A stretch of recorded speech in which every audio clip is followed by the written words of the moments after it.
அப்படி இரவு நேரங்களில் பல நேரங்கள் நமக்கு கொடுக்கப்படும் போதெல்லாம் நம்ம தூக்கவில்லைன்னு கவலைப்படுறோம், சங்கடப்படுறோம், புறணப்பட்டு படுக்கிறோம். தூக்கத்தை கொடுக்கணுமே, அல்லா தரணுமே. அப்போ அது தூக்கத்தை தவிர்க்கப்பட்டுக்கணும்னு சொன்னால் நான் அல்லாட்ட என் தேவைகளுக்காக திரும்புறதுக்காக ஒரு அழகான சூழ்நிலை உருவாக்கினா இருக்கணும். அப்படி இல்லைன்னு சொன்னால் அத்தாட்சிகள் நமக்கு நிறைய அத்தாட்சி கொடுக்கப்பட்டிருக்கு. எல்லாரும் சொல்கிறோம் நான் கிடைச்சதில்லை, நேச்சர் நடந்துருச்சு, கேட்டெல்லாம் கிடைச்சின்னு சொல்கிறோமா இல்லையா? அந்த அத்தாட்சி நினைவு கூறுறதுக்காக இதுக்கு முன்னாடி நம்ம எப்படி வாழ்ந்துட்டு இருந்தோம், இப்படி வாழ்விக்கப்பட்டுக்கிறோம், இதெல்லாம் அத்தாட்சி அமைஞ்சிருக்குது.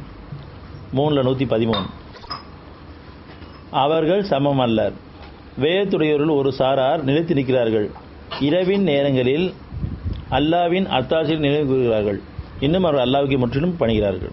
அப்போ இரவு நேரங்களில் அல்லாவுடைய அத்தாட்சி நினைவு கூறுறாங்க. தனிமையில் எழுந்துச்சு விழிப்பு கொடுக்கும்போது எழுந்துச்சு உட்காந்துக்கிட்டு உங்க கல்விட்டு அல்லாவை நினைக்கிறாங்க. அல்லாவோட அத்தாட்சி நினைவு கூறுறாங்க. ஒன்றும் தன்னுடைய பாவங்களுக்காக மன்னிப்பு கேட்குறாங்க, தன்னுடைய தேவைகளுக்காக அவங்க திரும்புகிறாங்க. அல்லாது அல்லா கொடுத்த அத்தாட்சி நினைவு கூறுறாங்க. நம்முடைய வாழ்க்கையில் எத்தனையோ மாற்றங்கள் ஏற்பட்டிருக்குது. உடலில் எத்தனையோ பிரச்சனை இருந்துச்சு, மனசில் எத்தனையோ பிரச்சனை இருந்துச்சு, பொருளாதாரம் எத்தனையோ பிரச்சனை இருந்துச்சு, குடும்பத்தில் எவ்வளோ பிரச்சனை இருந்துச்சு, எல்லாம் தீர்க்கப்பட்டிருக்கு. இதோட அருளை கொண்டு அவன் மன்னிப்பை கொண்டு இன்னும் அவனுடைய பாதையில் நினைச்சிருக்கணுமே, இன்னும் அவன் நினைவு அதிகரிக்கணுமே, உள்ளச்சு அதிகரிக்கணுமேனு அவங்க விரும்பியவங்களா இறைவன் ஒப்படைப்பாங்க. அந்த அத்தாட்சி நினைவு. அப்படி நினைவு கூறும் பொழுது தான் நன்றியுடன் நமக்கு வரும்.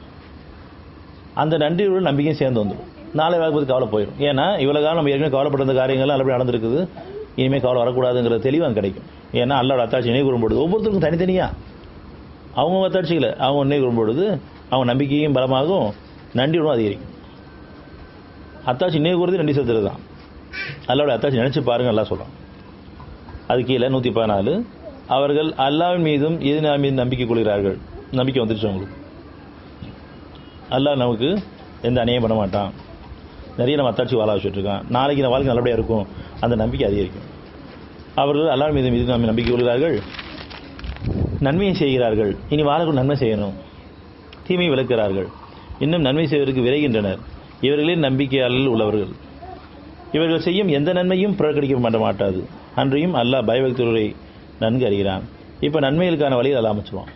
கொஞ்சம் அல்லாவுடைய அத்தாட்சி நினைச்சு பார்க்க நம்பிக்கையும் உறுதியாகுது, நன்றியுடன் வருது, நன்மையுடைய பாதையில் நம்ம அமைக்கப்பட்டோம், அடுத்த நிலைக்கு உயர்த்தப்படுறோம்.